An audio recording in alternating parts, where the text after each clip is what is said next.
Hi hello welcome to mantra 5. ఈసారి AP ఎన్నికలు హోరాహోరీగా సాగనున్నాయి. అధికార వైసీపీ దూకుడు మీద ఉంది.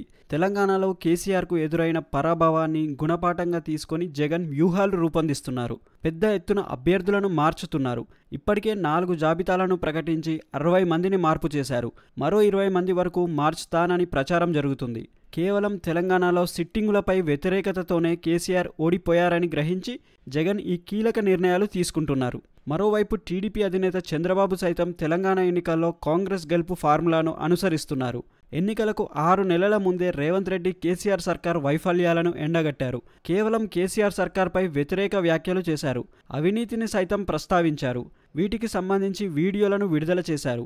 అవి ప్రజల్లోకి బలంగా వెళ్ళాయి. ఇప్పుడు అదే పని చంద్రబాబు నాయుడు చేయాలని భావిస్తున్నారు. జగన్ సర్కార్పై నెగిటివిటీ వచ్చేలా వీడియోలను రూపొందించి విడుదల చేసేందుకు టీడీపీ కసరత్తు చేస్తుంది. పూర్తిగా డిజిటల్ ప్రచారానికి మొగ్గు చూపుతున్నట్లు తెలుస్తుంది. ఒకవైపు అనుకూల మీడియా ద్వారా జగన్ సర్కార్పై వ్యతిరేకతను పెంచేలా చంద్రబాబు పావులు కదుపుతున్నారు. చంద్రబాబు నాయుడు పాజిటివ్ పబ్లిసిటీ కంటే వైసీపీపై నెగిటివ్ పబ్లిసిటీ పెంచాలని నిర్ణయించారు.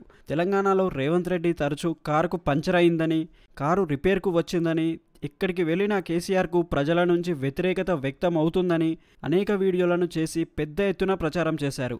అవి ప్రజల్లోకి బలంగా వెళ్ళాయి. ఈ ప్రయత్నంతోనే తెలంగాణలో కాంగ్రెస్ అధికారంలోకి రాగలిగింది. ఈ విషయాన్ని గుర్తించిన చంద్రబాబు వైసీపీకి సంబంధించి నెగిటివ్ వీడియోలను రూపొందించి సోషల్ మీడియాలో వైరల్ చేయాలని నిర్ణయించారు. పూర్తిగా ఈ 5 ఏళ్లలో వైసీపీ పాలన వైఫల్యాలను ప్రజల ముందు ఆవిష్కరించాలని డిసైడ్ కావడం గమనార్హం. అయితే చంద్రబాబు నాయుడు ప్రయత్నాలు ఎంతవరకు ఫలిస్తాయో చూడాలి. మరిన్ని ఇంట్రెస్టింగ్ అప్డేట్స్ కోసం మా ఛానల్ని లైక్ చేయండి, షేర్ చేయండి మరియు సబ్స్క్రైబ్ చేయండి. Thanks for watching.